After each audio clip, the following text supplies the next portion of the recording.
안녕하세요. 오늘은 백종원님의 골목식당이라는 프로그램을 모두 아실 겁니다. 그걸 보고 제가 생각이 들어가지고 만들게 되었는데요. 경험을 쌓는 것의 중요성에 대해서 한번 얘기를 해보도록 하겠습니다. 저는 그 프로그램을 굉장히 재미있게 보고 정말 감동도 많이 받은 프로그램인데요. 그것을 보면서 백종원 대표님과 소통이 되시는 분들도 굉장히 많았지만 소통이 안 되는 분들도 좀 있었죠.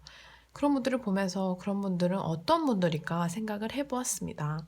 그리고 결론을 내보니 경험이 아예 없거나 아니면 경험이 많지만 자신만의 원칙이 너무 확고하신 분이 주로 소통이 안 되는 것 같더라고요. 그럼 오늘 영상은 어떻게 경험을 쌓는가에 대한 영상이고요. 장사에 국한이 되어서 설명을 드리겠지만 사실 사람이 하는 모든 경험에 다 해당이 된다고 저는 생각을 합니다. 경험이 편견이라는 독이 아닌 유연성이라는 약으로 쓰기 위해서 우리는 어떻게 경험을 활용해야 될까에 대해서 얘기를 나눠보도록 합시다.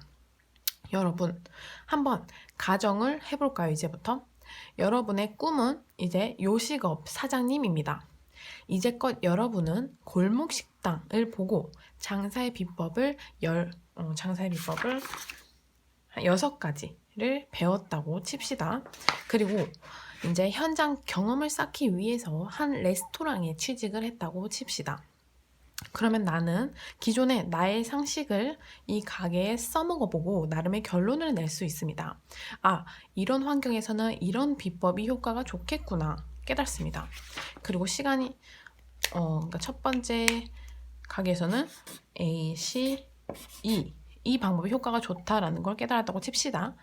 그러고 나서 시간이 흘러 여러분은 다른 레스토랑에서 또 일을 시작했다고 칩시다. 그랬더니 그곳에서는 B, C, D 이 방법이 효과가 좋았습니다. 그렇게 또 시간이 지나서 다른 곳에서 취직을 해서 또 적용을 시켜보니 이번에는 B, C, F 그러니까 효과가 좋았다고 칩시다.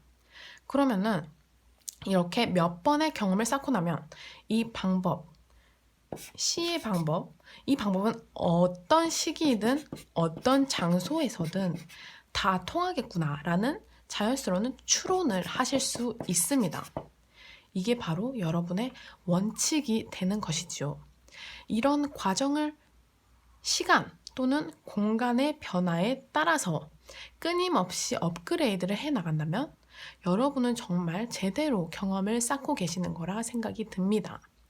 반대로 뭐 내 경험이면 충분하지 라는 그런 생각으로 원칙의 수정을 더 이상 멈춘다면 그거는 정말 위험한 그런 경험이 될 수 있다 생각을 합니다.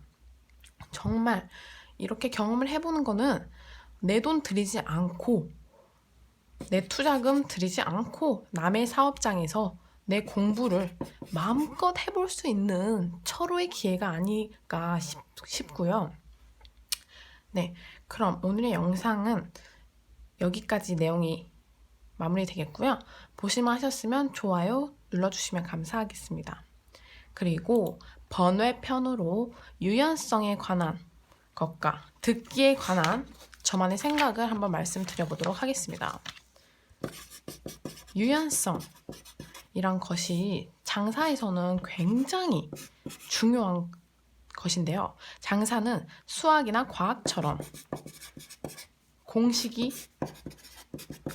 정해져 있지 않고 딱 맞아떨어지는 답이 없지 않습니까? 매일매일이 새롭습니다. 예상 밖의 일이 무조건 일어납니다.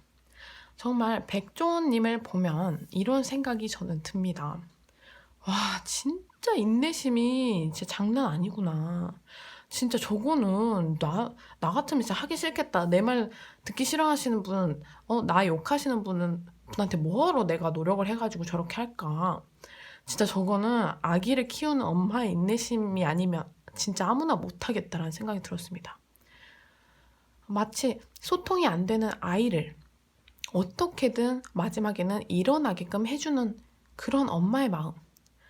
처음엔 아이가 왜 나 저거 못 먹게 해? 왜 나 혼내? 이러면서 속으로 엄마를 미워할 수도 있겠지만 결국 나중에 아이는 엄마의 뜻을 알지 않습니까?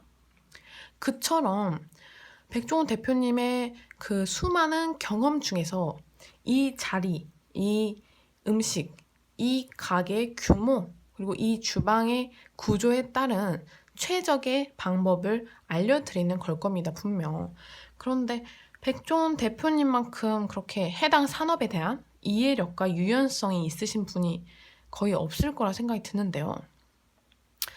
요식업 사장님들 중에 보면은 직원의 입장을 전혀 고려하지 못하고 소통이 되지 못하는 분들이 가끔 있습니다.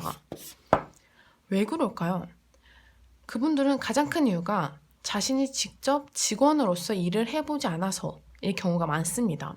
그렇기 때문에 미래의 사장님들은 꼭 경험을 해보고 일을 가게를 차렸으면 좋겠습니다.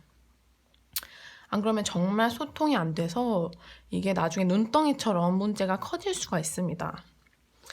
하지만 백종원 대표님은 20대부터 직접 수도 없이 많은 곳에서 일을 해보았기 때문에 그 전달력, 그리고 이런 커뮤니케이션 능력, 그런 것을 사업에 적용하는 데 있어서 굉장히 뛰어나지신 것 같습니다. 백종원 대표님이 무슨 신은 아니지 않습니까? 처음부터 모든 요식업을 성공을 하신 게 아닙니다. 관심이 있으신 분은 잘 아시겠지만 백종원 대표님도 처음부터 이익이 난 사업이 별로 없습니다. 거의 다 흑자로 시작을 해서 시간이 지나서 이제 적자로 돌아간 사업이 대부분이라고 하시더라고요. 그만큼 백종원 대표님은 요리에 대한 여러 가지 아이템과 여러 가지 전략을 직접 해보시고 실패도 맛보시고 성공도 맛보셨기 때문에 그런 솔루션을 하신 거고요. 그렇기 때문에 이제 조언을 구하는 입장에서는 그것을 듣지 않을 이유가 전혀 없다고 생각을 합니다.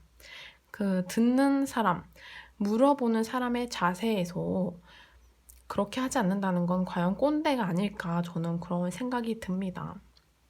우리가 보통 말을 많이 하는 사람 또는 윗사람을 보고 꼰대라고 하는데 반대로 생각해보면 내가 배우는 입장 또는 듣는 사람의 입장에서 그러한 태도를 보인다는 건 또 꼰대가 아닐까 싶습니다. 그러니까 우리는 앞으로 듣는 꼰대와 말하는 꼰대 이 두 가지가 되지 않기 위해서 노력을 해봅시다. 그리고 여러분들은 어떤 노력을 하고 있는지 한번 댓글로 남겨주시면 감사하겠습니다.